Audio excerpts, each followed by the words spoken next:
غیر ضروری مشاغل ہیں یہ وقت کے قاتل ہیں۔ ایک تو دین اسلام میں ہمیں کیا تعلیمات ملتی ہیں، ہم کیسے توازن رکھ سکتے ہیں، ہم آج کے دور میں رہ رہے ہیں، آج کے دور کے لیے ہمیں اسی طرح سے دین سے سبق لینا ہوگا جو آج کی ضرورت ہے ہماری۔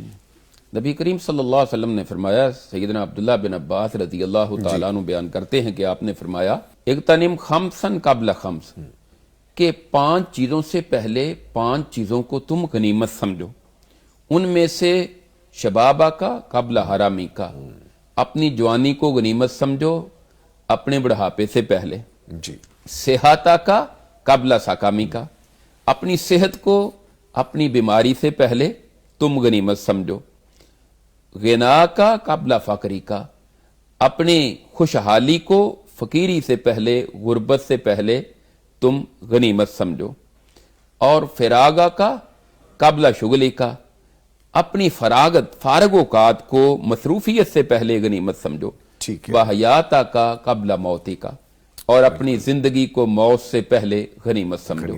تو نبی کریم صلی اللہ علیہ وسلم کی اس حدیث سے یہ بات معلوم ہوتی ہے کہ ہمیں اپنی جوانی کو، اپنی صحت کو، اپنی فراغت کو، اپنے اوقات کو، خوشحالی کو اور اپنی زندگی کو غنیمت سمجھ کر ان کا صحیح استعمال کرنا چاہیے کہ اس کو آپ ضائع نہ کریں۔ آج کے اس جدید دور میں اگر تو ہم ان چیزوں کو پیش نظر رکھیں تو پھر ہمارے اوقات کا مثبت استعمال وہ بڑا آسان ہے، ممکن ہے۔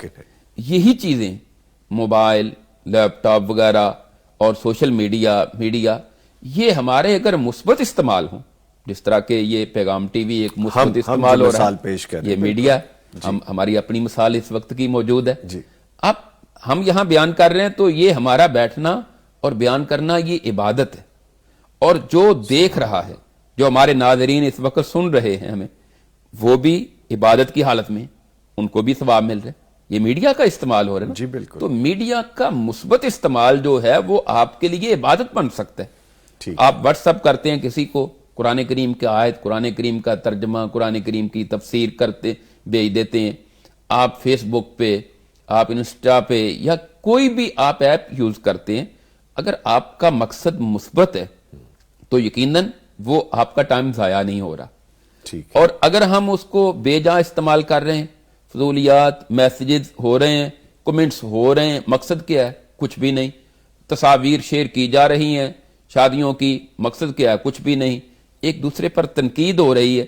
یعنی اگر تو ہم ایک اس کا پہلو ہے مثبت استعمال کا، جو ہمارے لیے اجر و ثواب کا باعث ہے، دوسرا اس کا پہلو ہے منفی استعمال کا، دوسروں پہ الزامات عائد ہو رہے ہیں، دوسروں پر بے جا تنقید ہو رہی ہے، دوسروں کی غیبت ہو رہی ہے، آپ گناہ لے رہے ہیں اور اپنی آخرت کو خراب کر رہے ہیں۔ اور جن کے متعلق آپ سوشل میڈیا غلط استعمال کر کے پراپوگنڈا کر رہے ہیں، بہتان بازی کر رہے ہیں، الزام تراشی کر رہے ہیں، ان کو نیکیاں مل رہی ہیں آپ کی طرف سے، اور ان کے گناہ آپ کے نامہ مال میں آئیں گے قیامت کے دن۔ وہ جو ہے نا اتدرون من المفلس، آپ نے فرمایا کہ مفلس کون ہے؟ صحابہ کرام سے پوچھا، ان کا اللہ کے رسول مفلس وہ ہے جس کے پاس درہم و دینار نہیں ہے، مال نہیں ہے، سونا چاندی نہیں ہے۔ آپ نے فرمایا ایسا نہیں ہے، میری امت کا صحیح جو اصل مفلس ہے نا، وہ ہے جو قیامت دن نماز، روزے، صدقہ خیرات، حج، جہاد لے کر آئے گا۔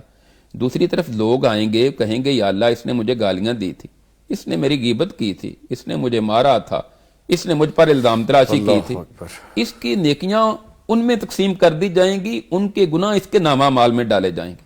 تو میں سمجھتا ہوں کہ آج کل سوشل میڈیا کے ذریعے ہم اپنی نیکیاں بہت ساری ضائع کر رہے ہیں، اپنا وقت ضائع کرنے کے ساتھ ساتھ اپنی نیکیاں بھی ضائع کر رہے ہیں۔